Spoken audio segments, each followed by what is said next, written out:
Welcome to Cinema Bites.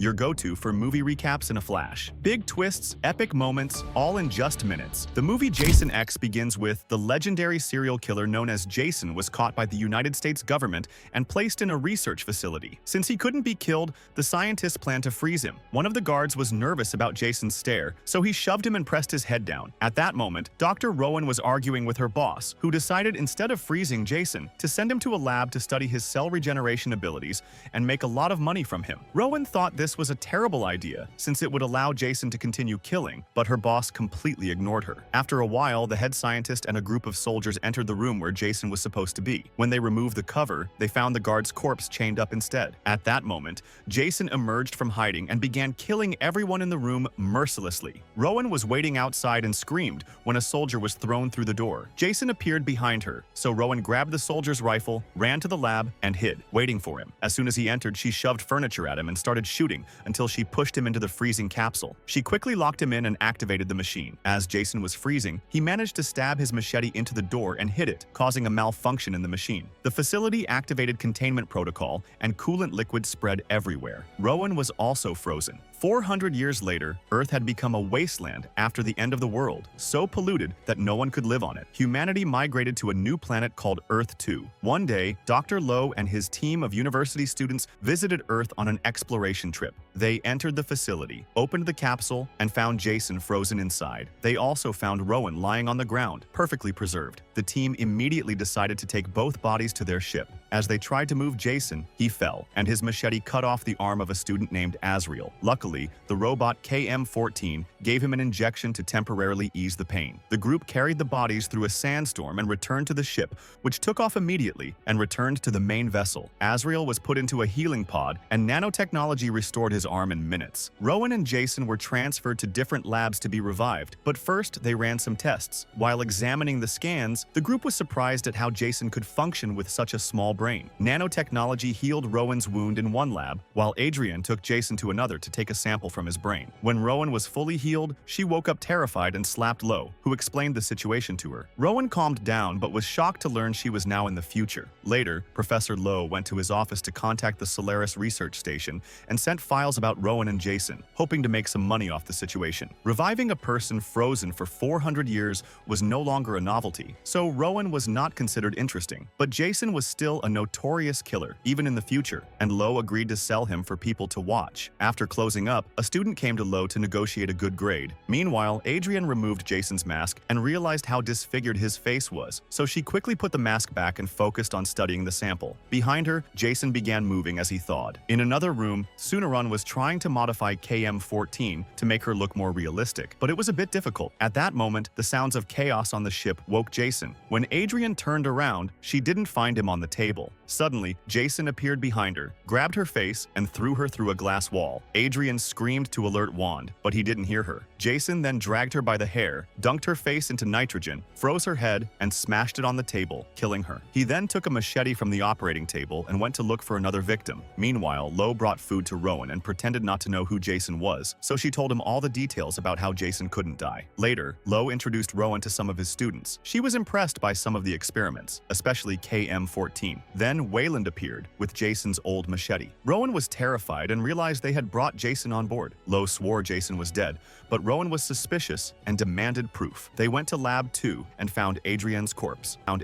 Immediately, Chief of Security Brody declared a quarantine over the loudspeakers and ordered everyone to hide in Lab 1. In one of the rooms, a group of students was preparing to leave, but Jason appeared at the door and killed the boy instantly, splattering blood on Kinsa's face. She screamed loudly, and Jason dragged the body away. Kinsa ran to find the others and tell them what happened. Brody went crazy and ordered his soldiers to destroy Jason as soon as they saw him. Lowe didn't like that and asked Brody to just sedate Jason, offering him a lot of money as a bribe. Brody agreed just to get rid of him, but warned his team to still kill Jason immediately if they saw him. Soldier Dallas cautiously entered a dark room and was suddenly attacked by a huge monster. He fired quickly and knocked it down. When another monster appeared behind him, Dallas didn't react fast enough, but fortunately, Azrael killed it with one shot. In reality, they were playing a video simulation game and hadn't heard Brody's announcement. They were about to face another monster, but Jason appeared first and defeated them. Jason attacked the two with his machete, but was confused when he saw them still talking even after their heads were cut off. Jason grabbed Azrael, and Sarge shot at him to make him let go of her friend,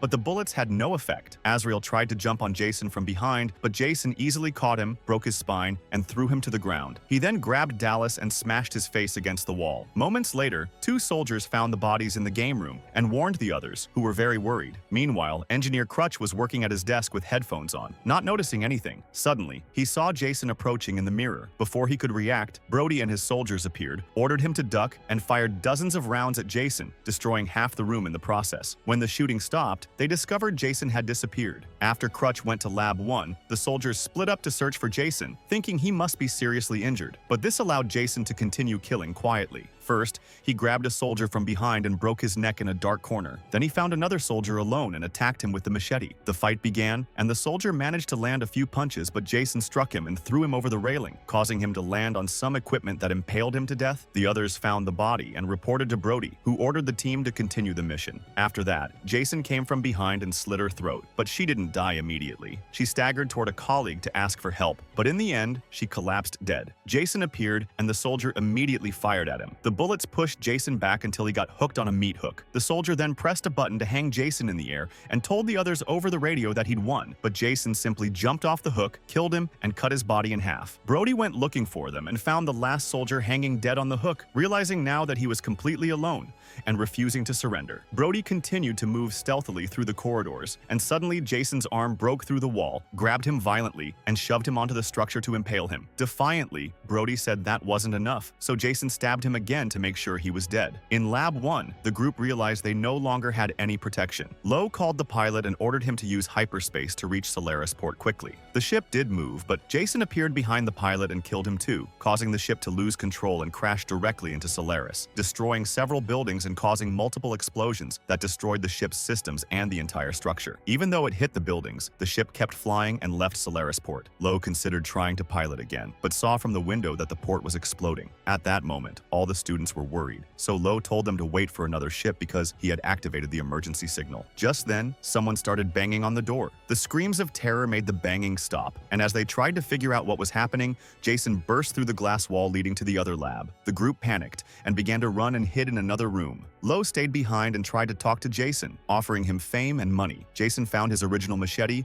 and immediately silenced Lowe. At that point, the group discussed their options and remembered the escape pod, deciding to split up to carry out the plan. Rowan, Janessa, and Kinsa went to the ship to prepare it, and Wayland and Crutch began the pre-launch process from the bridge, needing to remove the pilot's body and clean the control panel. Meanwhile, KM and Sunan started gathering important parts for modifications. After a few minutes, Rowan saw another body that looked alive and asked Janessa and Kinsa to go ahead while she checked it. Rowan cautiously circled around the metal pole on the wall and reached the body, only to discover it was Brody, who was badly injured. She asked him to hold on and promised to come back for him. On the ship, Rowan asked for help to carry Brody's body, and Wayland called Crutch to confirm the ship was ready and asked for support for Rowan and for him to join her. But when they looked for Brody's body, they couldn't find it. At the same time, Crutch panicked when he saw the pilot's head being held by Jason and managed to warn the others over the radio before Jason pushed him onto the electrical panel and electrocuted him to death. When she heard this, Kinsa panicked and locked the ship's door. Rowan, Kinsa, and Wayland begged her to open it, but instead, Kinsa launched the ship early, causing it to crash into the main ship, killing Kinsa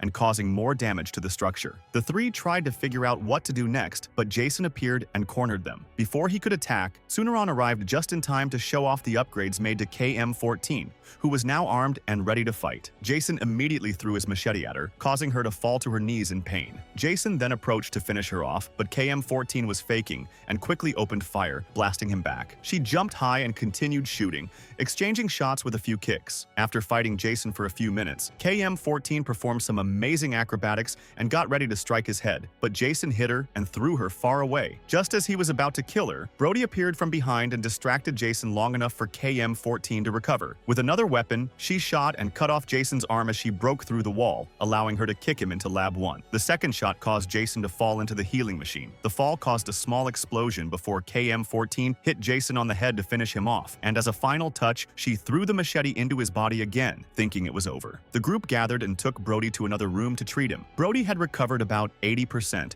when suddenly the ship started shaking. Wayland realized the hatch was badly damaged, and just then they received a call from another ship that had picked up the distress signal and would arrive in 45 minutes. Unfortunately, the ship they were on would explode in less than 30 minutes. That's when an argument started about what to do next. While monitoring the ship's map, Rowan realized there was an undamaged area that could be separated from the rest. As the group moved to execute the plan, the machine in Lab 1 automatically activated and began to heal Jason, now forming a very strong metal body. At that time, the group planted bombs in the corridors to separate the damaged area from the intact part, and they managed to do it in a few seconds. But when they finished, they found their path blocked by Jason. KM-14 opened fire, but all the bullets bounced off Jason's body. She then tried to attack him physically, but Jason quickly cut off her head. Sunan ran to grab her head, and Rowan created a shield, prompting Jason to start choking her. Wayland joined the fight, and while Jason was busy, the others managed to escape to the safe area. Once everyone was safe, Wayland activated the bombs. The ship successfully split into two sections, but he died in the process, and Jason was thrown out by the shockwave. A little later, the rescue ship approached, but Jason suddenly appeared and punched a hole from outside. The hole began to suck everything out, and everyone tried to hold on. Unfortunately, Janessa chose to grab a nearby net, but it gave way. Rowan tried to reach her, and their fingers nearly touched before Janessa was sucked out and died. After that, Rowan, Brody, Sunaran, and KM-14's head reached another room and locked the door. Through the window, they saw Jason punching through the wall again, trying to get into the ship. Finally, they reached the docking point just as the rescue ship made contact with the main ship, but the corridor didn't work and Sunan couldn't bypass the system. Brody decided to go out and manually bypass the cables, so he put on his spacesuit and exited through the maintenance hatch. While Brody worked on the control panel, Sunaran and Rowan heard Jason breaking down doors and getting closer. To buy time, Sunaran connected KM-14's head to the computer and activated a video simulation game around Jason using a database from Earth to replicate his hometown. At first, Jason was confused, but soon believed he'd discovered another distraction. Two people offering him drinks, drugs, and very tempting offers. But Jason hated all of that, and when the two were in their sleeping bags,